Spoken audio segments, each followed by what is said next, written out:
Assalamualaikum warahmatullahi wabarakatuh. Halo teman-teman, perkenalkan nama saya Maila Diaturhan dengan NIM 2025010022 dari program studi Pendidikan Agama Islam. Pada kesempatan kali ini, saya akan membahas materi yang berjudul Misteri Tulang Ekor dalam kajian Quran Sains Modern. Saya memilih materi ini karena menurut saya itu pembahasannya cukup menarik.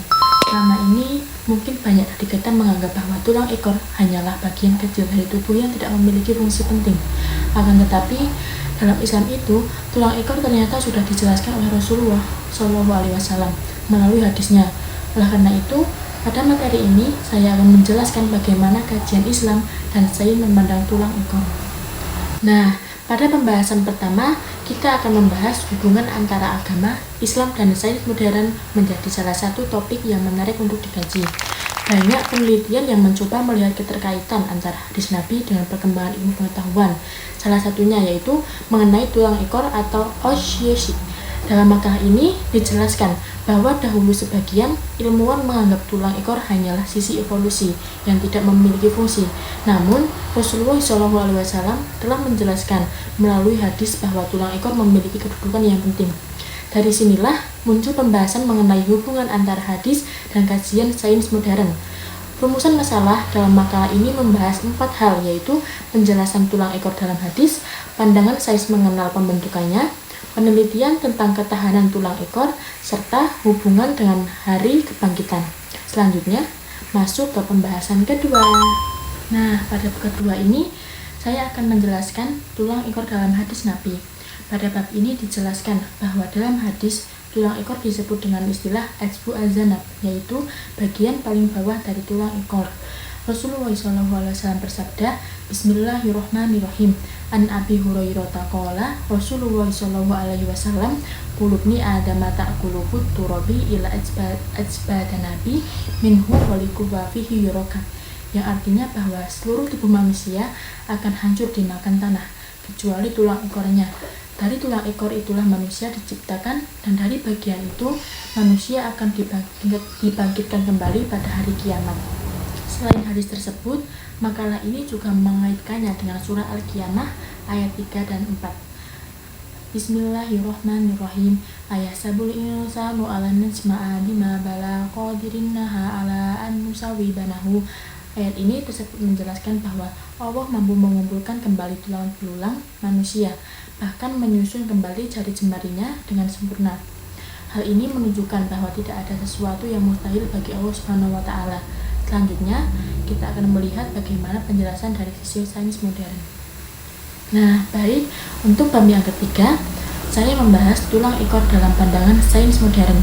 Dalam pandangan sains, dijelaskan bahwa pada awal perkembangan embrio, terdapat struktur yang disebut primitive strict atau garis primitif. Struktur ini memiliki peran penting dalam proses pembentukan organ-organ tubuh manusia.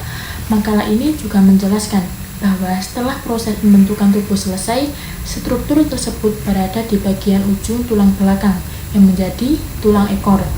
Selain itu juga, tulang ekor juga memiliki fungsi bagian tubuh manusia seperti menjadi tempat melekatnya otot, dasar punggul, dan membantu menopang tubuh saat duduk. Nah, jadi tulang ekor bukanlah bagian tubuh yang tidak memiliki fungsi.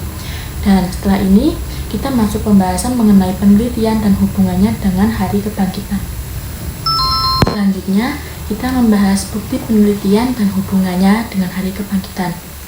Dalam bab ini dijelaskan adanya penelitian yang dikaitkan dengan Dr. Andes Zaghloul El-Nagar mengenai ketahanan tulang ekor. Makalah ini menjelaskan bahwa tulang ekor diuji pada suhu yang sangat tinggi.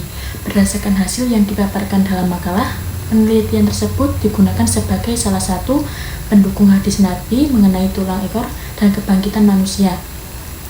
Selain itu, pembahasan ini juga dikaitkan dengan surah Al-Qaf ayat 11 yang berbunyi Bismillahirrahmanirrahim. Rizqa halil ibad wa ahyayna bihi baldatun maitan kadzalika huruj, yang artinya menjelaskan bahwa Allah mampu menghidupkan kembali sesuatu yang telah mati, sebagaimana hujan menghidupkan tanah yang kering.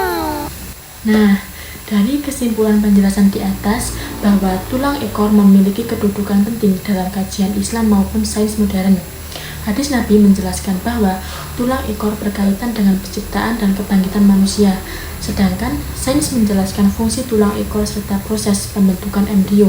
Melalui kajian sukuan sains modern, kita diajak untuk memahami bahwa ilmu pengetahuan dapat menjadi salah satu cara untuk semakin mengenal kebesaran Allah Subhanahu wa Ta'ala. Menurut saya, pembahasan ini mengajarkan bahwa sebagai mahasiswa, kita tidak hanya mempelajari ilmu agama ataupun ilmu sains secara terpisah, tetapi keduanya dapat dipelajari secara seimbang sehingga dapat menambah wawasan sekaligus memperkuat keimanan kita kepada Allah Subhanahu wa Ta'ala. Demikian penjelasan yang dapat saya sampaikan. Mohon maaf apabila masih terdapat kekurangan. Terima kasih atas perhatiannya. Wassalamualaikum warahmatullahi wabarakatuh.